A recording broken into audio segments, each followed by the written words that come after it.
Are meeting today specifically to chat about social impact through the global business services sector and looking at it from an ethical employment perspective. And I'm exceptionally excited to have our phenomenal panelists come and join us today, who are subject matter experts across a variety of areas within the global business services sector. Why we pulled everybody together today is really under the auspices of the Africa Federation of GBS Associations. We'll be putting up a deck in a moment just to give you a bit of an overview on who and what that is. But in essence, the Africa Federation was launched earlier on this year. It is an initiative that was really founded and conceptualized by Rod Jones, who's known to many of you, hence saying the patron of the Africa Federation. And Mark Angus from Genesis GBS and GBS World and myself have joined Rod in really kicking this off on behalf of the continent. And the intention around the Federation is really to help support Africa's voice in this amazing sector, in this global sector. We're seeing a lot of interest on the African continent now when it comes to offshoring, outsourcing, growth, looking for alternate geographies, alternate talent pools. But one of the key areas that we really wanted to look at from the Africa Federation perspective, and then of course all of the associations that represent the countries that are members of ours, including the IPAs, the investment portfolio agencies, is really looking at how it is that we can help support the abundance of talent and the youth that is on the continent. And as we are well aware, Africa actually has the largest youth contingent on the planet.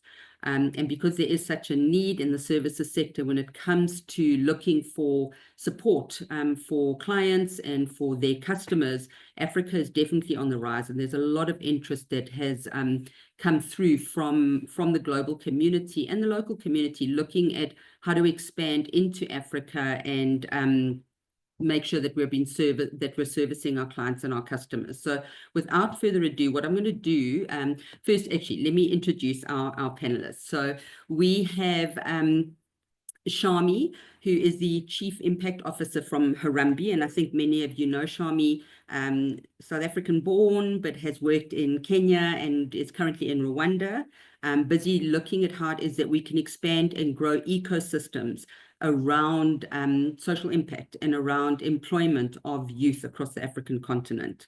We then have Khethiwe Nkuna, who many of you may have met through the years that she's been working in the social impact and philanthropic space, but really looking at the global reach of how it is that we can support youth. And actually, there's been some amazing projects that you can tap into, Khethiwe, when we open up to you, working with Accenture and a number of other organizations, looking at how it is that we can support and uplift youth. Khethiwe is the CEO of Skills Quest, which is really focused in on expanding the insights, knowledge, and understanding of DEI, ESG, and from a more localized South African perspective to better understand the BEE scorecard and how that can be well utilized within local South African corporates and those internationals coming into South Africa, and equally really bringing into play a number of phenomenal training initiatives that can support the upliftment of youth. And then, of course, Lizelle is no stranger to any of us and has really been one of our pioneers when it comes to feet on the ground, boots on the ground, supporting and uplifting youth when it comes to pulling them into the world of BPO and global business services. Lizelle is the managing director of CareerBox and definitely our go-to when it comes to Lizelle, how does this work? What does it look like? What are clients looking for? And how is it that we literally handhold this amazing talent that we have on the continent? And just looking at how it is that Lizelle's actually tested this out in certain countries and now expanded to numerous countries across the continent. So exceptionally excited to have the ladies join us today. And we'll see if our fourth panelist joins us in a moment. So quickly sharing the screen so that I can just give you some pictures to the verbiage. Can we see that screen, ladies? Perfectly. Fantastic. Okay, now just the only thing is I can't see it, so this is interesting. Okay, so The Africa Federation, as I mentioned, there are a number of members that we have as part of the association already. And we have a steer code that is supporting the growth of the association. The countries that are already members of the federation are on the screen at the moment, but we're chatting to a number of others that are really trying to get a foothold into the services sector and into the global business services and BPO sector. We're chatting to the likes of Namibia, Mauritius, Madagascar, Morocco, and a number of others. So really exciting times for the continent, and in true African style, really pulling that community together so that we can collectively co-create the shifts and changes that we're looking to achieve. As we all know, and I know that this is Rod Jones's favorite slide, just looking at Africa being the center of the world, but we're home to 1.5 billion people, and I think that that number is literally growing year on year, with one of the youngest populations, which as we know that that's the case, looking at a median age of about 19.5 years old, which is the sweet spot for us from a GBS and BPO perspective. Employing these individuals, anything from the ages of 18 to 24 seems to be where it is that we see a lot of our youth being employed into the sector. And yeah, by the end of this year, we'll have over 1 billion on the continent that will be of working age. So we know that we've got a lot of work to do as a sector, but equally you can see the absolute opportunity that we're sitting with here. And then, as we know, technology and digital growth is happening globally at the moment, but equally so on the continent. We're seeing some really phenomenal initiatives, phenomenal communities getting together to really grow our technology and digital adoption across the continent. These slides were all shared during our launch, so I'm not going to belabor them, but this slide really just shows you the opportunity that we have as Africa. If you look at the fact that the global BPO market or GBS market at the moment, how the employment is split across the continent. So if we're looking at sort of the broader, I would call them the competing markets from a supply market perspective, being your Asia Pacific market at about 32%, and then your Latin American Caribbean market sitting at 8%. You can see that Africa sitting at 2.8%. With all of our countries doing what we do, we have a massive opportunity to really tap into what is being outsourced and offshored at the moment. And there you can see where we are sitting from a mature market perspective on the continent, who's nascent and who's emerging. And as mentioned, from a federation perspective, we're chatting to a number of these countries to really help support, give them a foot up so they don't have to go through the aches and pains and learnings that some of the more mature markets have already been through. And that we're doing from a collective perspective. So this is really pulling all the key players, the ecosystem together from across the continent to help support the growth of the countries that are really trying to play in the GBS space. And then excitingly so, we know that the predominance of employment is with our youth community. 89% of the employees in the sector are youth, and you can see where we're sitting at the moment with the more mature markets and those that are coming up and coming, and these numbers are obviously constantly being crunched and looked at. So from a federation perspective, a lot of the insights that we gain or gather are from Genesis GBS and GBS World, as well as from the Thrive Index. And there's an ongoing real-time iteration of the data bank that we're constantly updating and then feeding that through. So really getting into the nuts and bolts of what we wanted to chat about today, and I'd like to bring our panelists in today. But why impact sourcing matters. So I know that globally at the moment, there's a lot of discussion around ESG, looking at the environmental, the social, and the governance. And obviously from a social impact perspective, we first tapping into the S. And Khethiwe, I'm going to throw that to you because I know you wrote a great article about that in a moment. So maybe let's just pause here and let me ask you, considering you did, I think you posted it this week actually, so anyone who's not following Khethiwe and wants some good insights there, please do go and reach out to her on LinkedIn. But if we're looking at the S in ESG,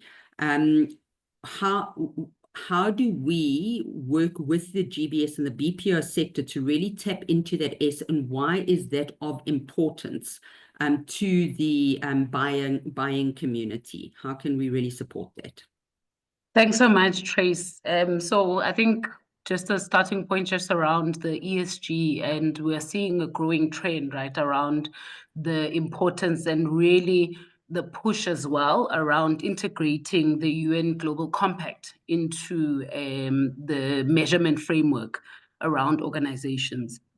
But I think there's a unique nuance that that Africa particularly needs to focus on around the S in ESG. And that relates really, Tracy, to our own challenges around inequality, poverty, and all the challenges that we have from a social point of view and a people point of view. So I think though the environment and the governance are critical, from an African point of view, it's important for us to really prioritize the social. And that also leverages and means, you know, addressing elements around youth unemployment. You spoke about the fact that we're blessed with youth dividend, you know, and what we also see is with the youth population that you mentioned, and prioritizing youth that are locked out of opportunities.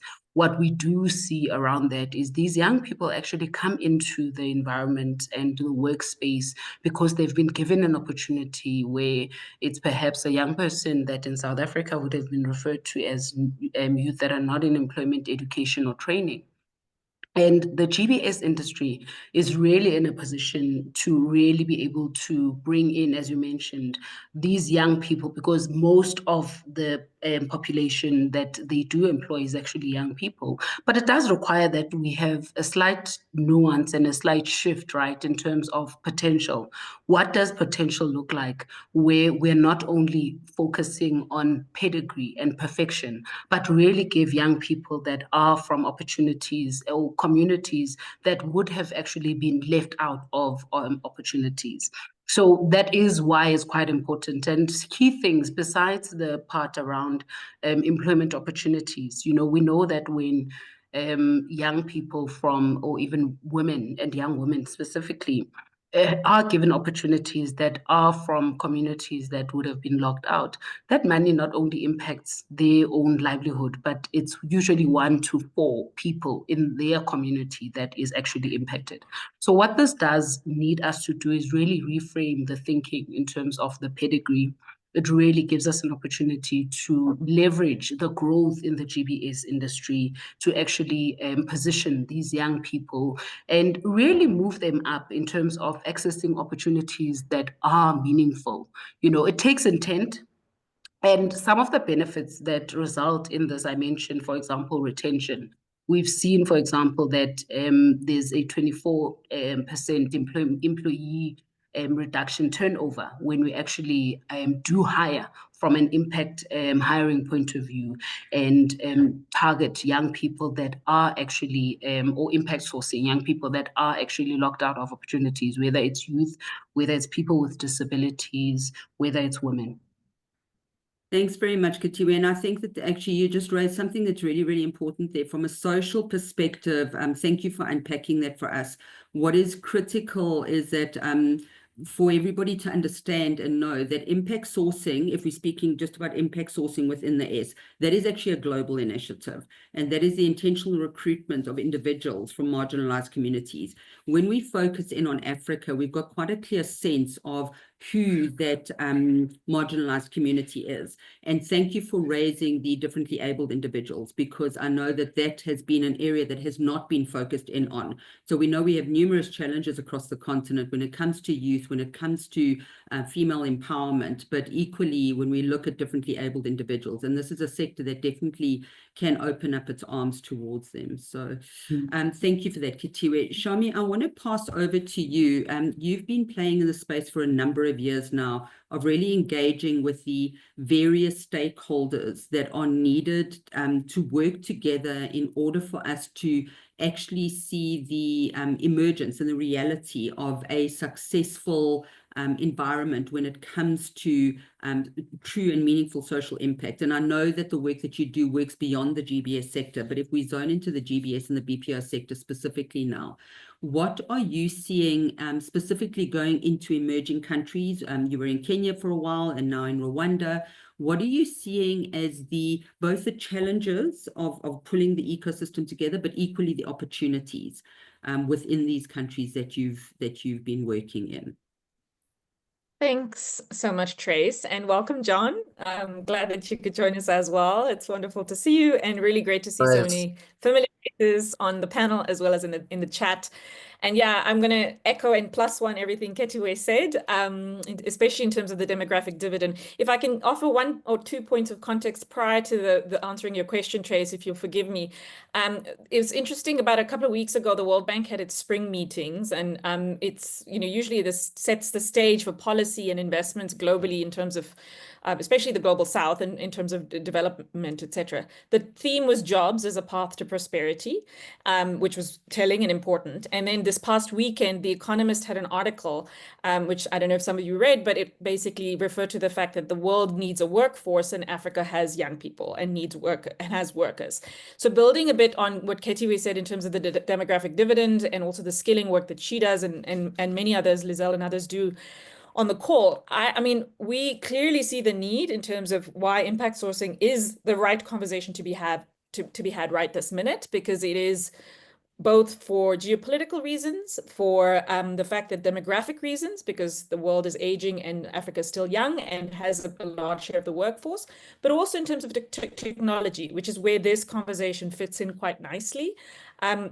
So I think this is our moment in terms of impact sourcing. And I think building this coalition across the stakeholders we've worked with, Trace, to answer your very specific question, I think is the way forward. So it isn't just a single set of stakeholders that will solve this challenge. It is going to be multiple stakeholders.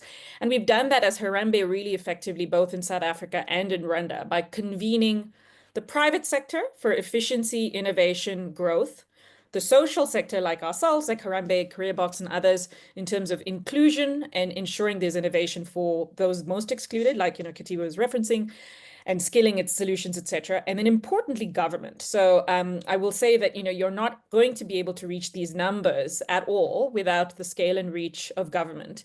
And we've had particular success in creating this enabling environment, almost like a three-legged stool, to have all three parties come together to drive inclusion, to drive growth and efficiency and innovation.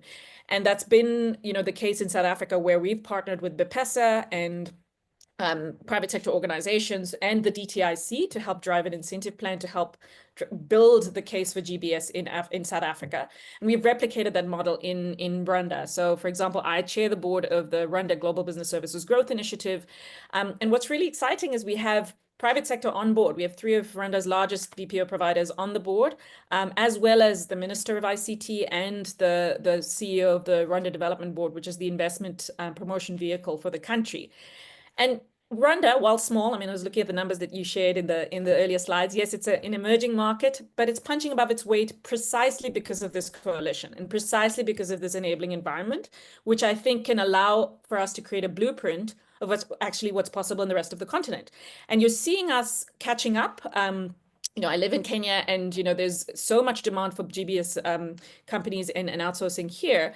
But I think the real ticket is this coalition and this enabling environment to make it easy for investors to come in to do impact sourcing and to make the business case for international companies to come in and understand the power and potential of young people, but also what's possible in terms of growth on the African continent. I'll say one last thing. I love the fact that we have this federation because we are whole, greater than the sum of the parts.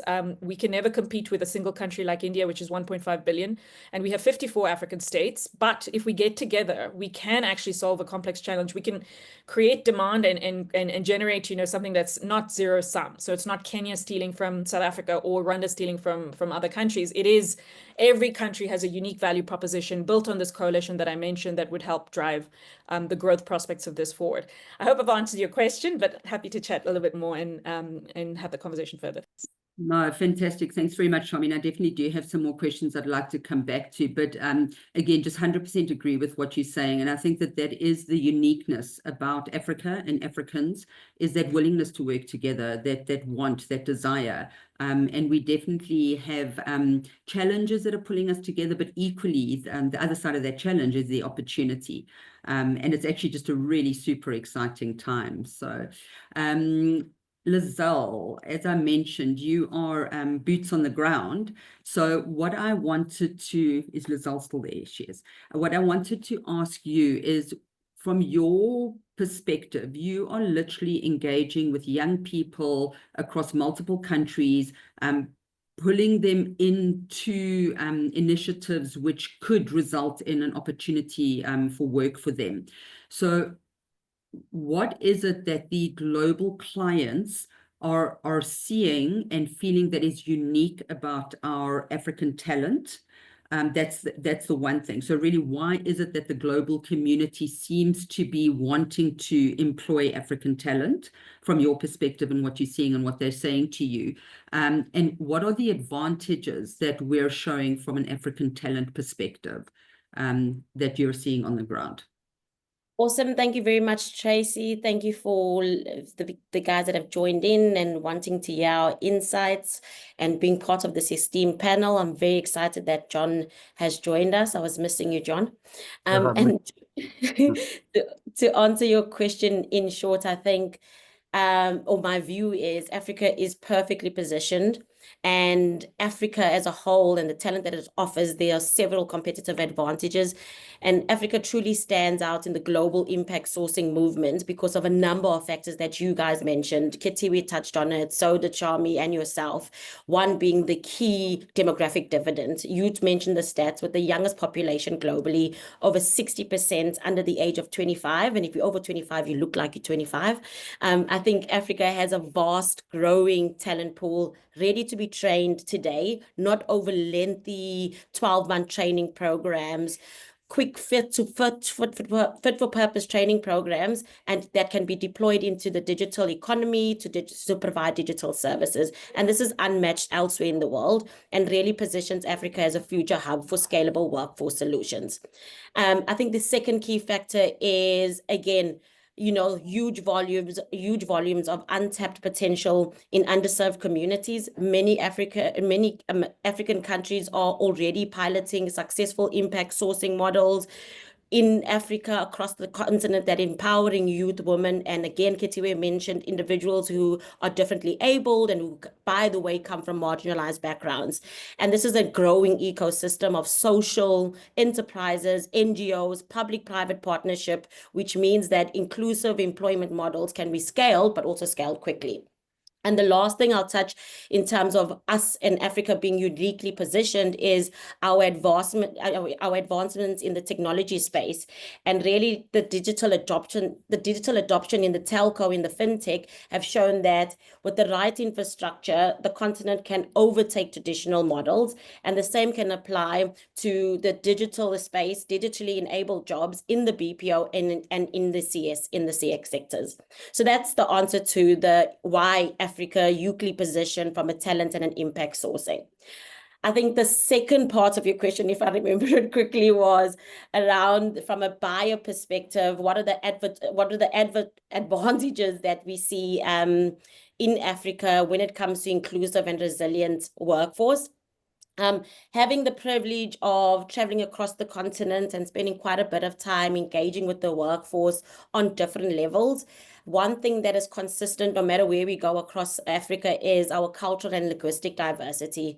We are multilingual, culturally adaptable workforce. We can offer various languages from English, French, Portuguese, and the African talent can serve multi-international markets and with different time zones. We're currently serving the US, the UK, Australia, and even in the local markets. The other obvious observation from myself is our resilient and adaptable workforce. Across Africa, our workforce can operate, because of the resources and the constraints and the environment in which they come from, really allows them to foster strong problem-solving skills, agility, grit, and key strengths that we've seen are essential in the BPO and in the CX roles that they go into. And then the last point for me is a very value-driven mindset. There's a growing trend of purpose-driven youth in Africa who are very eager in their roles and can contribute to the social and economic development. And this is very aligned, and it's a naturally aligned to the mission of impact sourcing, changing lives, making a difference for individuals who really, really need it, highly potential, talented, but just don't have the opportunities. Thank you for that, Lizelle. Yeah, you've covered so many key aspects. And all three ladies you have, so thank you for that. I know that one of the projects that many of us were actually involved in previously, where we were testing out building up apps with some marginalized youth who knew nothing. They probably never touched a computer before, and there they were busy building up apps. And what struck me, and literally it's goosebump moments, when I went in there, and here were individuals being given skills, they could have created anything. This was kind of a little bit before pre-AI, but they literally could have created anything that would have given them self-gain and wealth. Without fail, every single one of the individuals was building up something that would help their community, something that their community needed. And even though the individuals that we're talking about come from, in some cases, abject poverty, especially from a global perspective, their first point of call is, how can I feed back into my family? How can I put my siblings through school? How can I support my mom? And I mean, we've got amazing stories that we'll definitely be publishing. And I think this is part of what really drives me, is the true social impact that this sector can have through intentionality with a global community. But I love the fact that the actual individuals and the employees that are being given the opportunity are well aware of the fact they've been given an opportunity, but they really just harness that on behalf of themselves and their community, which is just always so heartwarming and beautiful to see. So thank you for that. And on the screen now, you can see that one of the things you said, that impact sources show higher engagement and resilience. And that comes through time and time again when we look at the statistics, when we do the research. So thank you for that, Lizelle, and I'm definitely going to come back to you for a bit more there. John, thank you so much for joining us. I know that we've caught you bright and early in the US, so thank you for joining us. John, you're not moving at the moment, so are you with us? I just want to make sure that you haven't frozen. Yes, we can hear you. You're just very static at the moment, but that's all good. We can hear I know. you. My image is frozen in the most unflattering way, so I'm going to turn my image off because I think it's a bad connection, so I hope I don't lose you. That's all good. We here in Africa can hear you fine with our connection, so there you go. John, no, just teasing. Thank you so much for joining us. I know it is early there in the US.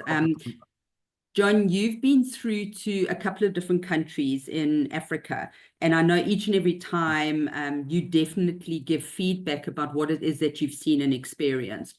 So I have two questions for you. Let me start with this one, because I know it's something that you're quite passionate about. You gave birth to the Impact Sourcing Alliance. So maybe just to sort of unpack why you did that and what the Impact Sourcing Alliance is looking to achieve. But equally, and I'm going to steal your line and I would like you to unpack it, why is impact sourcing not charity? Okay. Well, first of all, thanks for having me, and just really honoured to be part of such an esteemed panel. I've been listening, and it always kind of still shocks me that we're still doing an education job on this, right? That it's still not mainstream. And I've been speaking to a lot of people in the US, and they're like, this is amazing. Why aren't more people doing it? It was really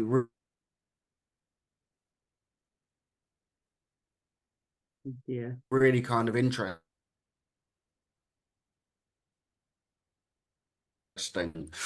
But and can you still hear me okay? Yes, now we can. Yes. Hello? Yep, we can hear you, John. Oh dear, I don't think John can hear us. Maybe we can also go off video, Trace, just to let his bandwidth. Yeah.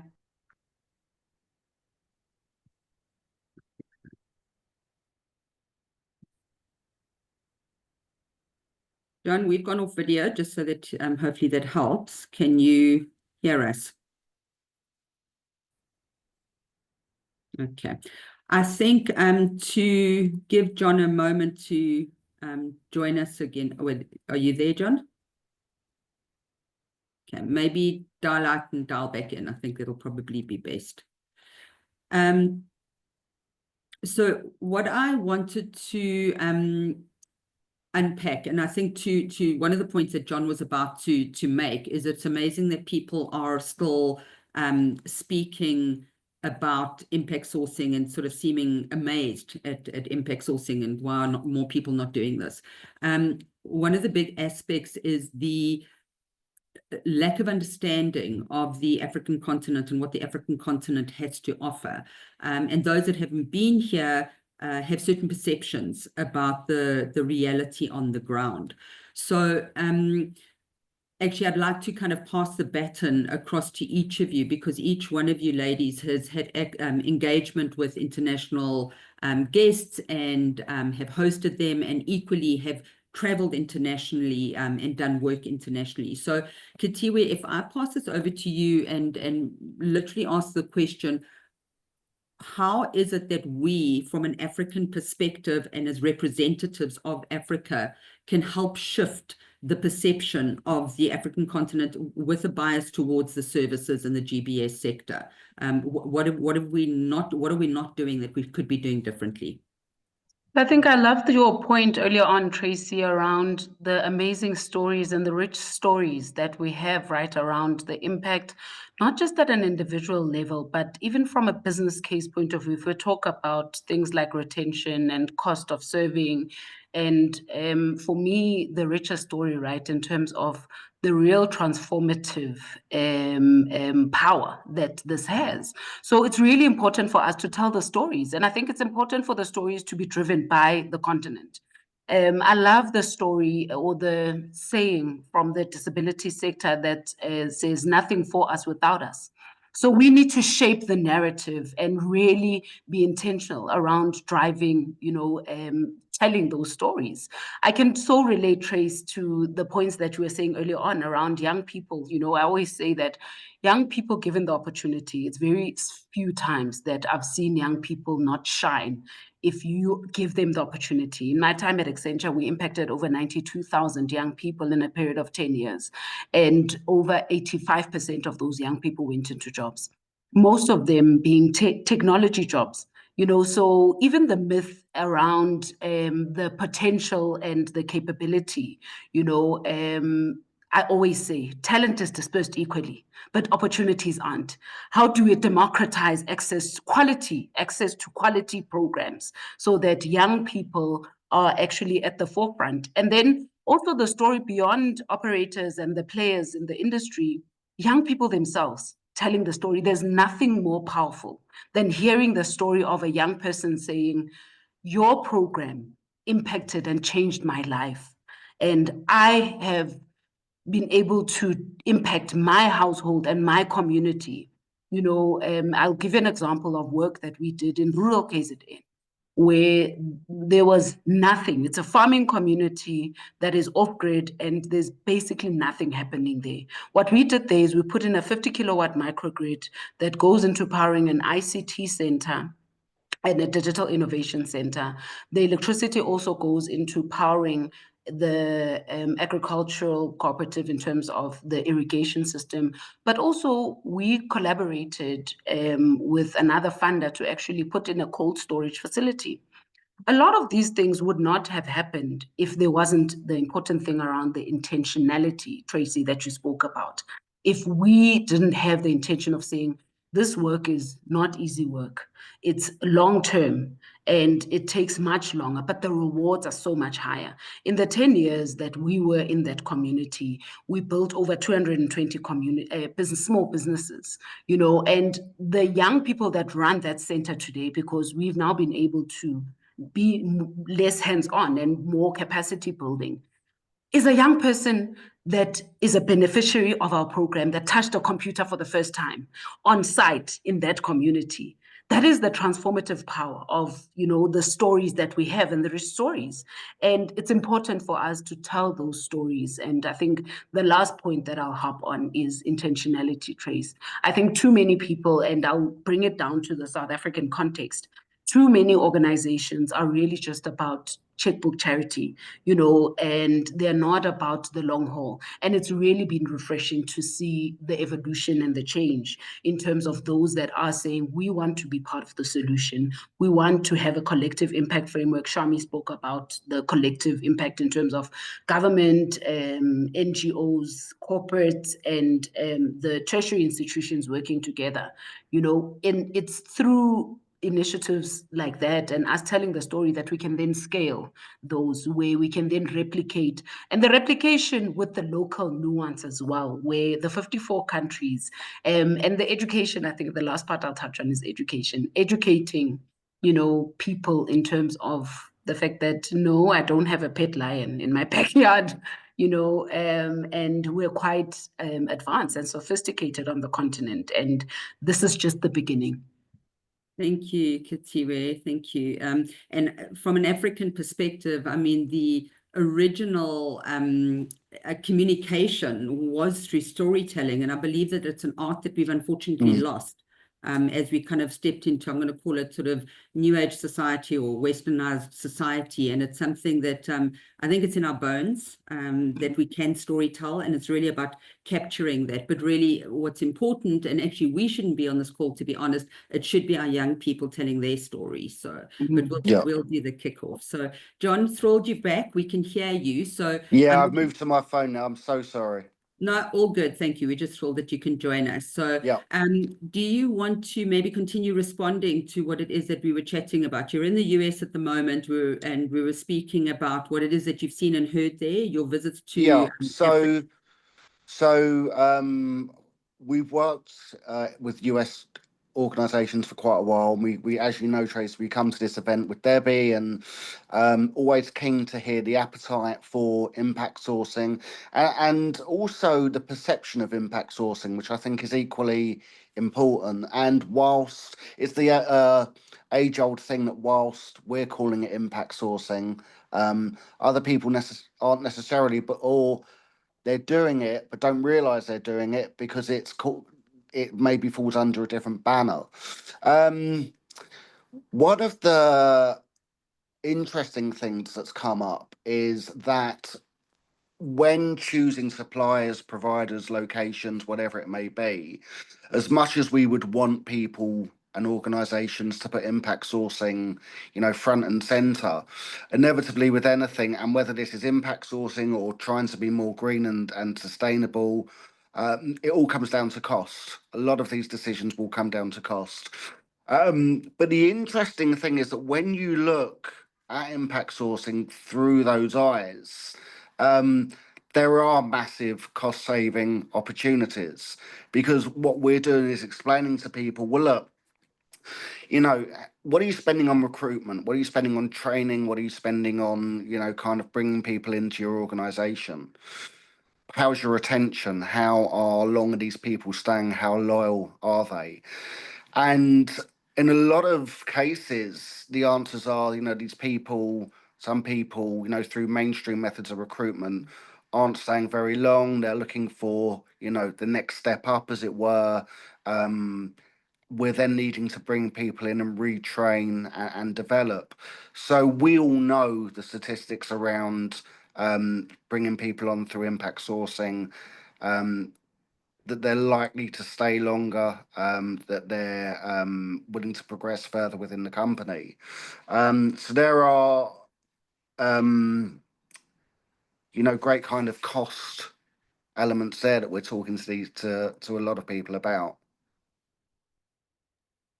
Thank you, John. And I mean, you're doing that through Impact Sourcing Alliance, right? Yeah, no, absolutely. And again, the alliance is there, and I also, I know what you said about me giving birth to it, but you have to take some of this blame, unfortunately, Tracy, because it was only really coming to South Africa a number of times with you and seeing, and Lizelle will tell you that I almost caused uproar in CareerBox because I didn't want to leave. We were there, and I think you were trying to corral all of us to go and see someone, and we didn't want to go. And I think that is something special in South Africa. I think the youth have got this energy and this passion that just shines through. And, you know, which is why a lot of companies that we know have kind of come out and chosen the location. Yeah, no, 100%, John. Thank you for that. And I love that you keep coming back to visit, and I love that you've been to numerous African countries now. Yeah. You know, beyond Yeah. South Africa. And we've seen the work equally that's being done in places like Ghana, Kenya, Rwanda. And it's just special. And I think one of the differences in a lot of the African countries, when you compare it to maybe the UK, certainly the UK, possibly the US, and this will always kind of stick with me. And funnily enough, it was a conversation that happened in CareerBox. That if you say to someone, so say to a young person in the UK, you know, their perception of working in that BPO or contact center environment, it's very much kind of, you know, blasé, very much kind of, well, I'm doing this to earn a bit of money, or I'm doing this as a stopgap, or I'm doing this while I'm looking for, you know, a proper job because I work in a call center. And my job is to answer phones. When I was in, I think when I was in, Kenya, and I was, Ghana, when I was talking to some of these guys, they don't see it as a contact center job. They are so proud about the service that they are offering, and they do it with such kind of pride and integrity, and they walk around with, you know, their head held high, not only because they are in a job and providing, you know, for family and friends and community, but they see that role very much as problem solving and helping someone. So if an agent there is working for, let's say, you know, an airline or whatever, they very much see their role as, right, my role is to get you home safely, which is, you know, just a whole different way of looking at things and a whole different mindset. And so, you know, the energy and enthusiasm in all of these roles by a lot of these young people, is just really infectious. Yeah, thank you, John. And I always say if we could bottle that, I mean, it would be amazing. I'd take a little sip every morning. Yeah, absolutely. Absolutely. Sharmi, let me ask you this, because one of the things that I know that Harambee's been really focused in on, and I know that we all have an opinion on this, and obviously the big elephant in the room for the time being is going to be AI and digital, and Harambee's been very focused for a while, actually, on digitally upskilling individuals. And I know that there's global partners that you've been working with to help support this, these initiatives and the upliftment and the training, etc.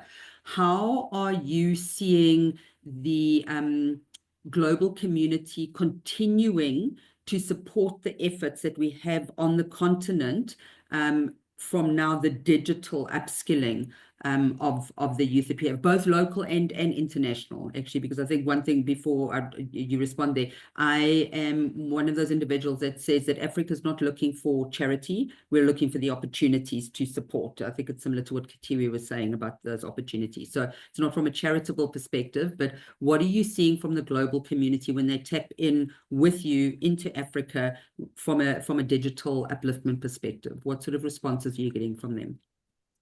Look, I'll answer your question in a couple of ways and build a little bit on what John said. I mean, that story about the, you know, supporting young people taking their jobs very seriously is actually really true.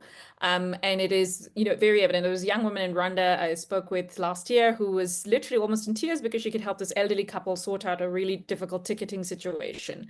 And the investor and the client in question was just very moved because they saw the value. It's not just a transaction, it's actually a real job, and it is impacting lives of the young person, the elderly couple, and the business. And I think the point around, you know, that Khethiwe made around impact metrics and even commercials being the draw, perhaps, but people stay for stories and humanity.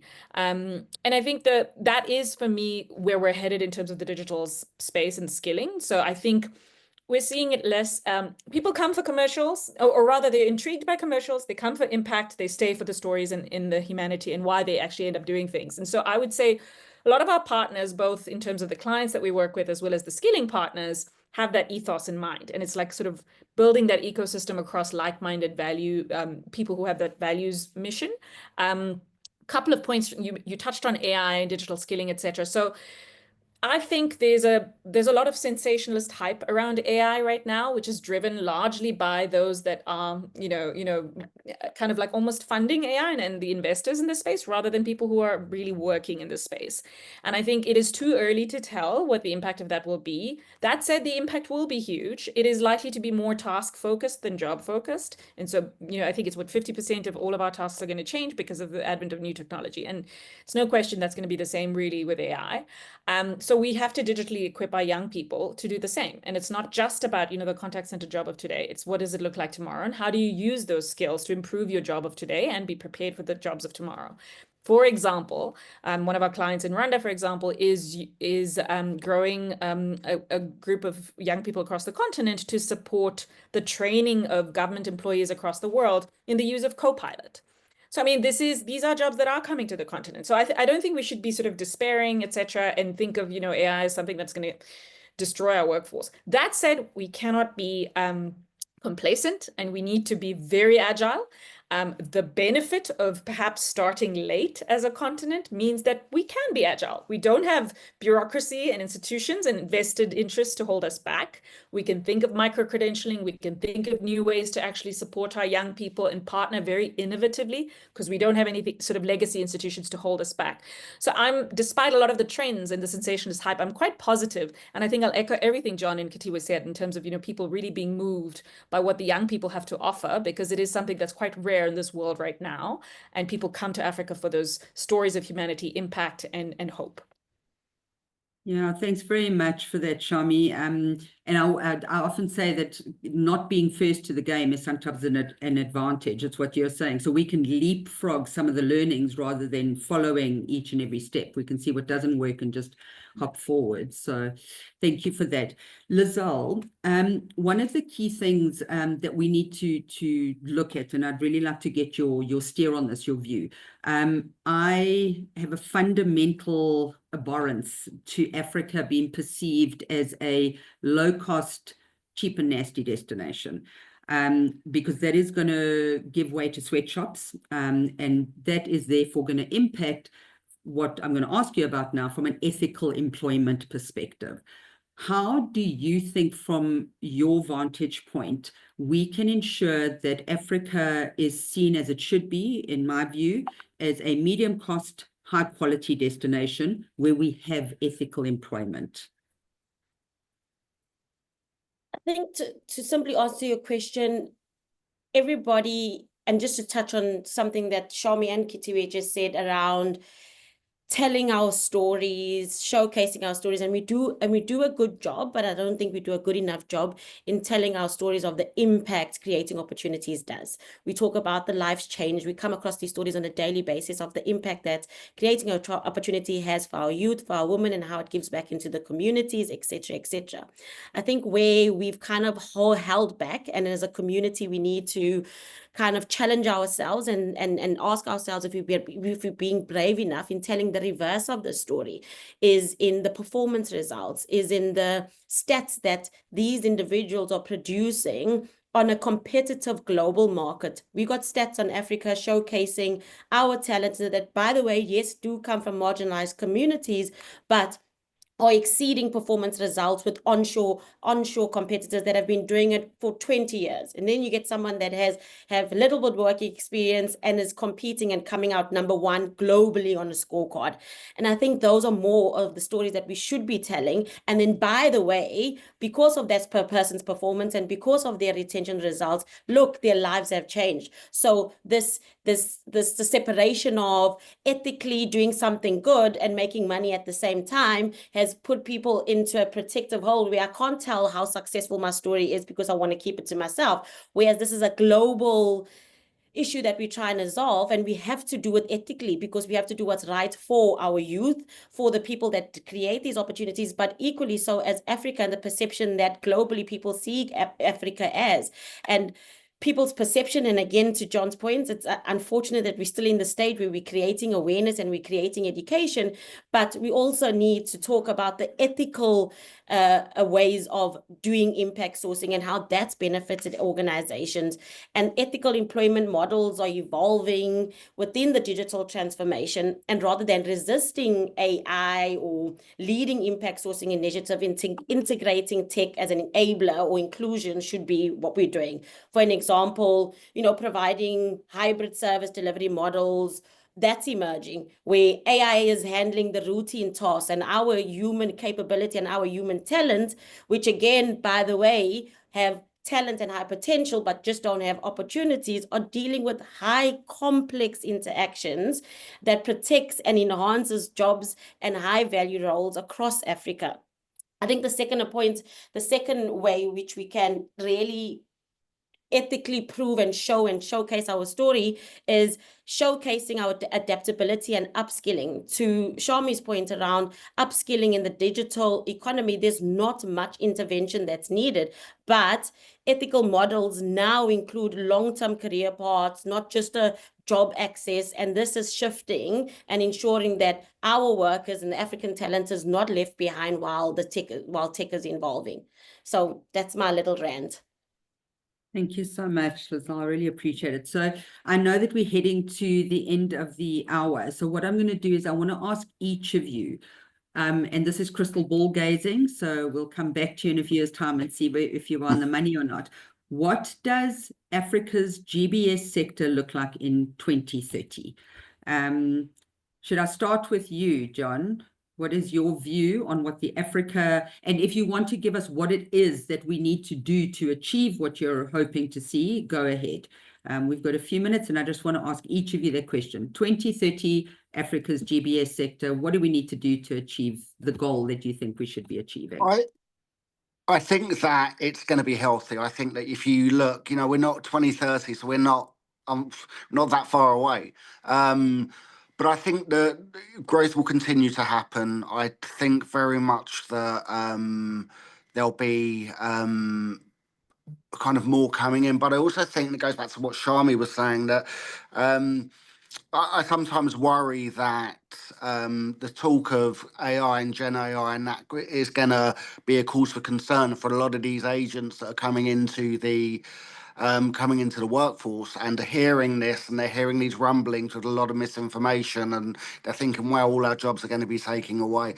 I don't see that at the moment. I mean, I see that, these hybrid models, I think that there's going to be a lot of upskilling for a lot of these youth and for a lot of the individuals in South Africa. I think that there might be slight change of roles, but there will still be, I think, a healthy percentage of people working in that sector. I still believe as well that once you get people, potential investors, feet on the ground in South Africa, half the job's done. So I think it's more about you guys just continuing to promote it. And also, and I know we didn't touch on this, but, the impact sourcing is amazing, but I think how we position it's not to be positioned as, oh, come on, do us a favor, bring some jobs to South Africa, because it's going to tick a PR box. I really think that, when we're talking about war on talent and we're talking about, new pools of market and hidden gems, as it were, I think that's where, we need to push. Powerful. Thank you, John. And I think, Khethiwe, let me pass over to you, because you did touch on some of that when you unpacked sort of the S and ESG. But Africa 2030, what does it look like from a services sector perspective? I think definitely growth and inclusivity, and I'm of the opinion that technology will and artificial intelligence and the data age will actually enable, inclusion, because it's scalable models that we are able to actually meet young people, people with disabilities where they are, and the innovations as well that are coming from young people relating to artificial intelligence and some of the solutions that young people are actually coming up with.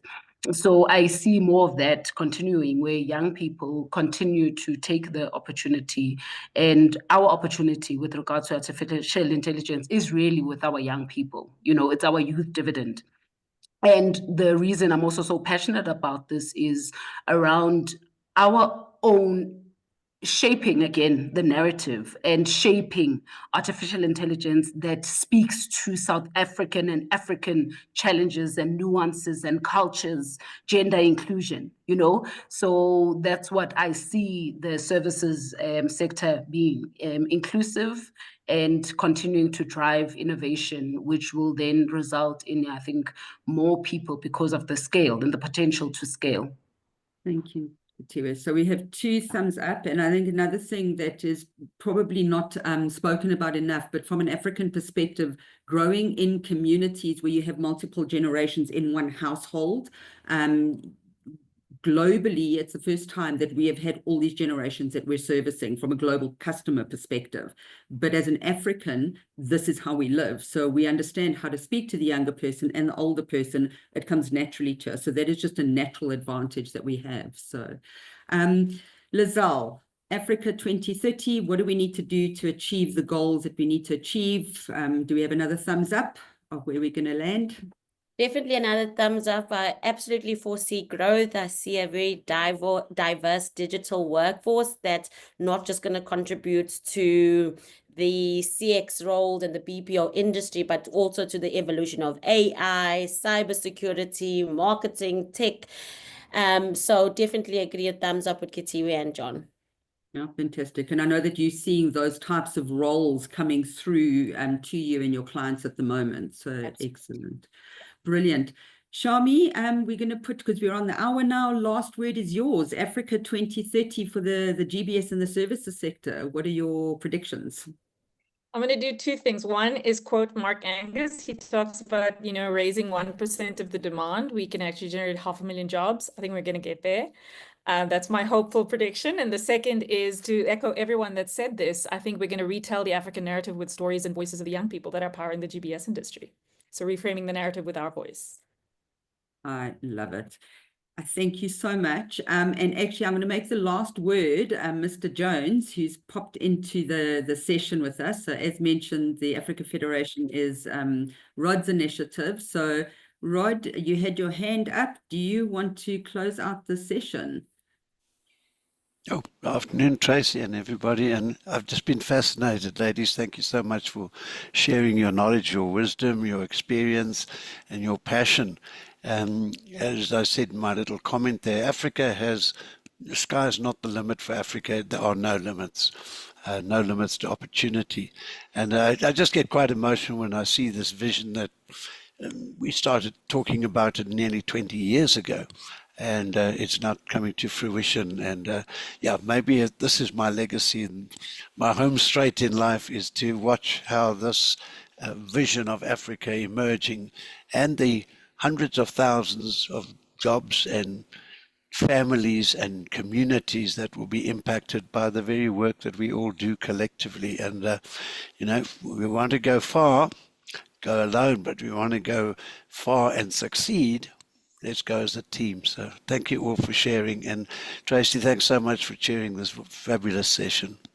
Excellent, Rod. Thank you so much. I'm glad that you managed to join us. So this is a passion point for all of us. I know we could actually just sit here and go grab a cup of tea and carry on chatting. I want to say thank you to all the participants who joined us. We will be sharing the recording, but equally this is not the last discussion. And we had a bit of a wobbly start today because of technology, funny enough.